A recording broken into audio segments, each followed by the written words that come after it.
जय हिंद साथियों। आज की वीडियो में हम इंग्लिश ग्रामर के इम्पोर्टेंट टॉपिक टेंस के बारे में देखेंगे। इससे पहले हम टेंस के दो प्रकार प्रेजेंट इंडेफिनिट और प्रेजेंट कंटिन्यूस को देख चुके हैं।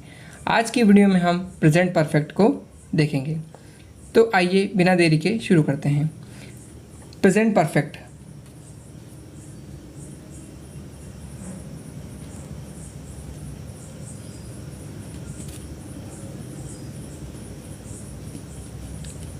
प्रेजेंट परफेक्ट टेंस,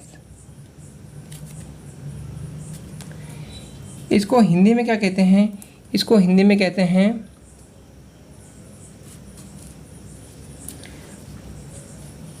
पूर्ण वर्तमान काल। इसको हिंदी में पूर्ण वर्तमान काल कहते हैं। सबसे पहले हम इसके क्वालिटीज़ के बारे में देखते हैं कि इसमें क्या क्या आता है। तो इसमें लिखना है सबसे पहले, इसमें हिंदी वाक्यों के अंत में चुका है,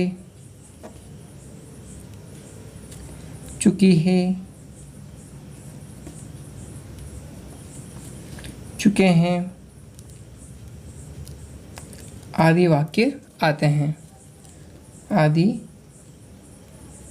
वाक्य आते हैं। यह हमारा पहले ही पहचान है कि किसके वाक्य के अंत में क्या आता है। चुका है, चुकी है, चुके हैं आदि वाक्य आते हैं। दूसरा गुण इसका क्या है? इसमें एक वचन कर्ता के साथ, एक वचन कर्ता के साथ हैज़ तथा बहुवचन कर्ता के साथ हैव का प्रयोग किया जाता है। हैव का प्रयोग किया जाता है। यहाँ तक आप समझे होंगे। एकवचन कर्ता को इंग्लिश में सिंगुलर सब्जेक्ट और बहुवचन कर्ता को प्लूरल सब्जेक्ट कहा जाता है। इसमें क्रिया की कौन सी फॉर्म आती है? थर्ड फॉर्म आती है। क्रिया की first form, second form, third form के बारे में आपको अच्छे से पता हो गई। चौथा पॉइंट है, इसमें क्या होता है कि नकारात्मक वाक्य में, इसमें नकारात्मक वाक्य में एक वचन कर्ता के साथ, एक वचन कर्ता के साथ हैज़ नॉट तथा बहुवचन कर्ता के साथ हैव नॉट का प्रयोग किया जाता है।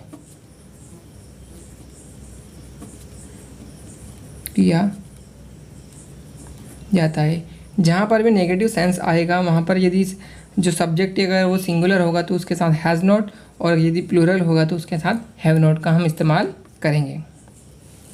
उसके बाद हम देखेंगे पांचों पॉइंट। इसमें प्रश्नवाचक वाक्य में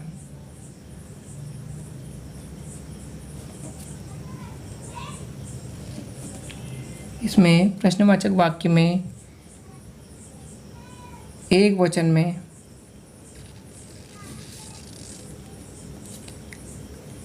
कर्ता के पहले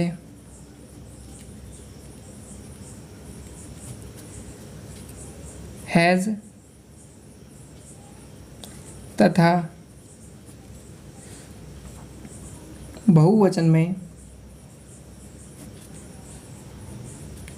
कर्ता के पहले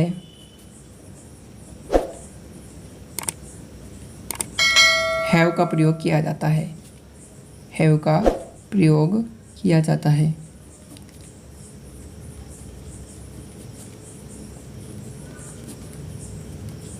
हमने यहाँ तक इसकी क्वालिटी के बारे में देखा। पहली क्वालिटी क्या है कि इसके हिंदी वाक्य के अंत में चुका है, चुके हैं आदि वाक्य आते हैं। दूसरी क्वालिटी क्या देखी थी हमने, इसमें एक वचन कर्ता के साथ हैज़ तथा बहुवचन कर्ता के साथ हैव का प्रयोग किया जाता है। तीसरी क्वालिटी क्या है, इसमें क्रिया की थर्ड फॉर्म आती है। चौथी क्वालिटी क्या है, इसमें नकारात्मक वाक्य में एक वचन कर्ता के साथ हैज़ नॉट तथा बहुवचन कर्ता के साथ हैव नॉट का प्रयोग किया जाता है। पांचवी क्वालिटी क्या देखी हमने, इसमें प्रश्नवाचक वाक्य में एक वचन में कर्ता के पहले हैज़ तथा बहुवचन में कर्ता के पहले हैव का प्रयोग किया जाता है। इसको हम एक स्ट्रक्चर के माध्यम से समझते हैं। सबसे पहले देखते हैं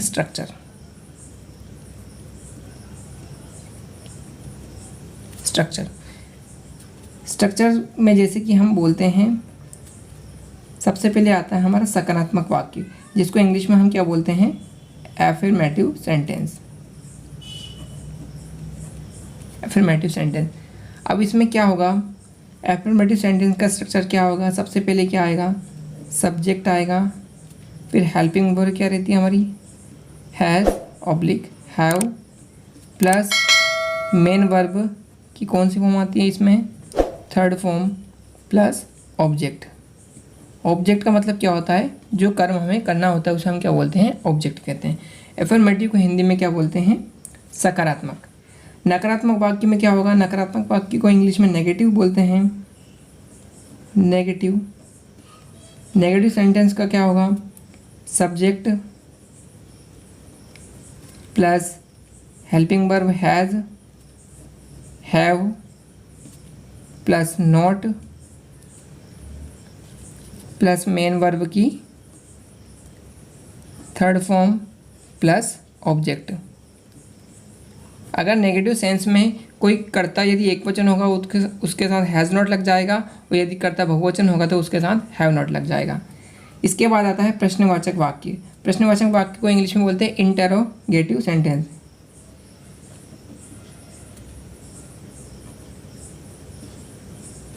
इंटरोगेटिव में क्या होगा, ये हेल्पिंग वर्ब है, ये सब्जेक्ट से पहले आ जाती है, हैज़ ऑब्लिक हैव।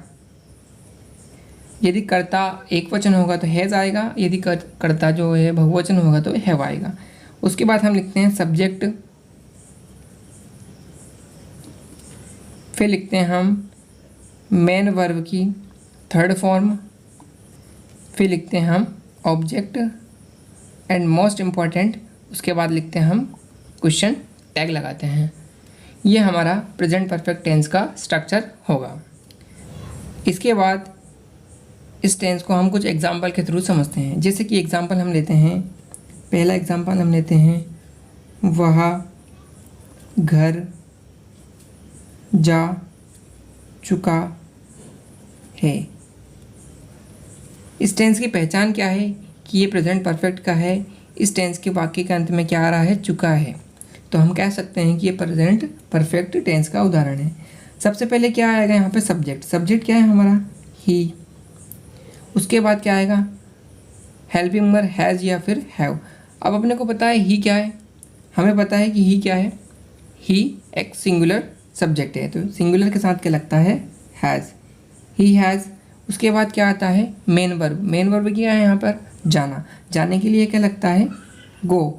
गो की थर्ड फॉर्म क्या होती है, गॉन। ही हैज़ गॉन, कहाँ जा चुका है वो, होम जा चुका है। होम का मतलब क्या होता है यहाँ पर, घर होता है। यहाँ पर होम के साथ कभी भी टू नहीं लगता जब तक कोई भी पॉसेसिव एडजेक्टिव ना आए। उसके बाद इसका नेगेटिव क्या होगा, he has not gone home, full stop लगाना ना भूलें।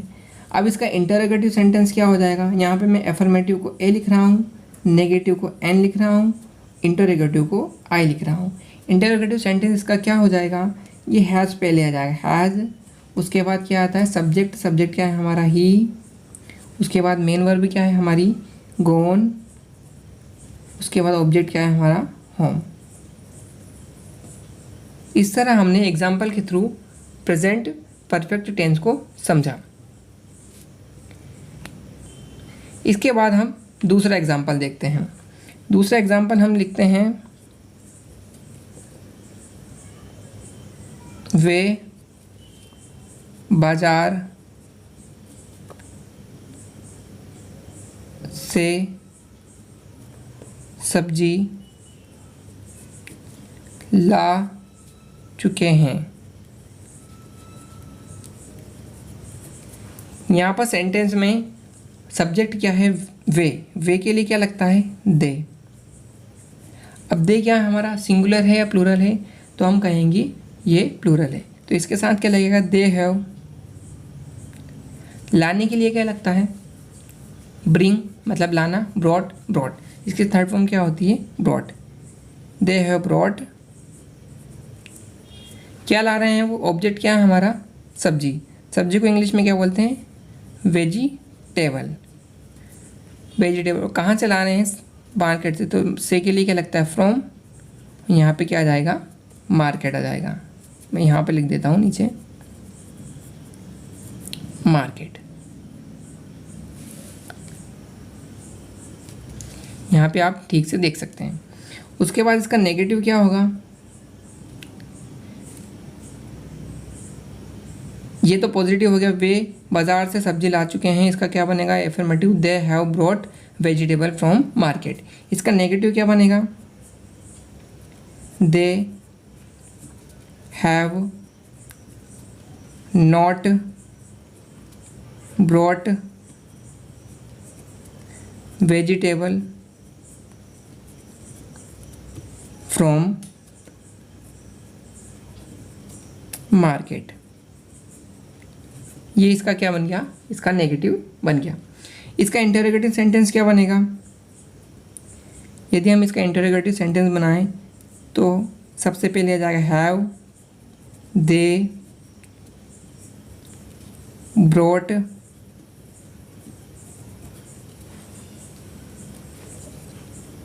Vegetable from market. इस तरह हमने दूसरा एग्जाम्पल देखा। इसके बाद हम देखते हैं तीसरा एग्जाम्पल। तीसरा एग्जाम्पल है हम नई कार खरीद चुके हैं। इसका इंग्लिश में क्या बनेगा, हम के लिए क्या बनेगा वी, फिर क्या आएगा, हम क्या है एक प्लूरल सब्जेक्ट है, प्लूरल सब्जेक्ट के लिए हैव का इस्तेमाल होता है। खरीदने के लिए बाय लगता है और बाय का थर्ड फॉर्म होता है bot.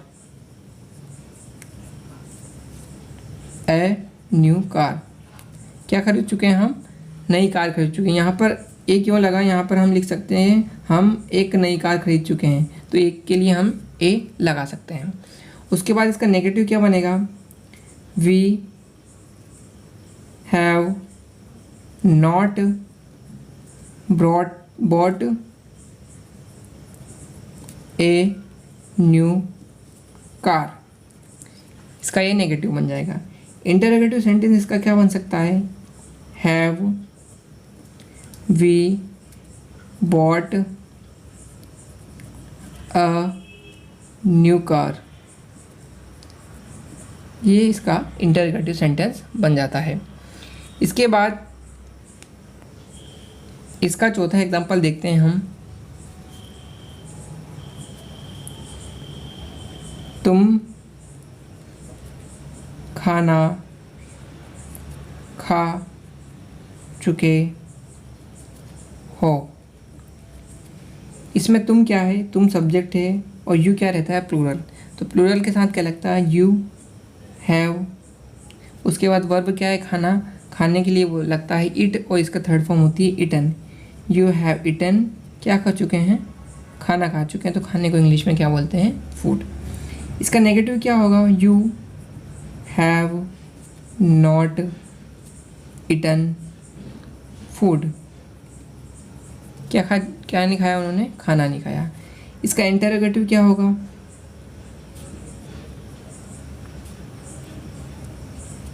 Have you eaten food.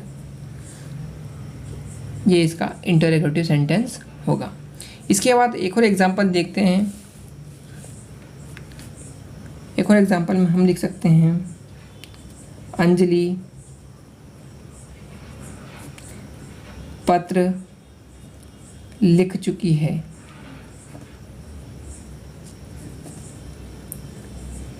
इसको कैसे बनाएंगे? इसको बनाने के लिए हम सबसे पहले लिखेंगे अंजलि। अंजलि क्या है? हमारा सब्जेक्ट है, और अंजलि कैसा है? सिंगुलर सब्जेक्ट है, तो अंजलि के साथ क्या लगेगा? हैज़। लिखने के लिए क्या लगता है? राइट, और राइट की थर्ड फॉर्म क्या होती है? Written. Anjali has written letter. क्या लिख चुकी है वो? लेटर लिख चुकी है। इसका नेगेटिव क्या बनेगा? नेगेटिव बनेगा इसका Anjali has not written letter. इसका इंटरोगेटिव सेंटेंस क्या बनना चाहिए? इसका इंटरोगेटिव सेंटेंस बनेगा हैज़ अंजलि रिटन लेटर। ये हमारे तीनों सेंटेंस बनेंगे। इन 5 एग्जाम्पल के थ्रू हमने प्रेजेंट परफेक्ट टेंस को समझा। यदि आपको यह टेंस समझ में आया है तो आप वीडियो को लाइक करें, शेयर करें, कमेंट करें और चैनल को सब्सक्राइब करना ना भूलें। Thank you.